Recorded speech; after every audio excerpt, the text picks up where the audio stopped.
Lay on your back for me. Slide down this way. Okay, so push back. You're good. So bring your chin up to your chest. Breathe in, breathe out. That's your collarbone. Yeah. Now you gotta face the other way. The other side though. This won't take long. It's hilarious, but like.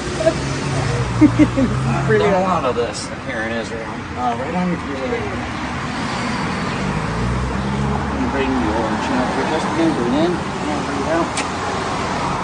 That's just one little rib. Lay on your side facing this way. And make that leg straight. Have you ever had a chiropractic adjustment on a park bench? Not on a park bench. Now you gotta switch the other way though again. Oh, I can walk around. Here you can.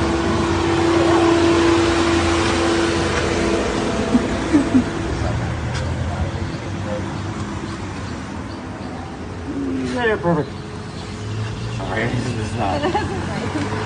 This is my favorite one to do to the police officers. Put your hands behind your head. Normally, look down, fall down. And that's the smile of someone who's just been adjusted.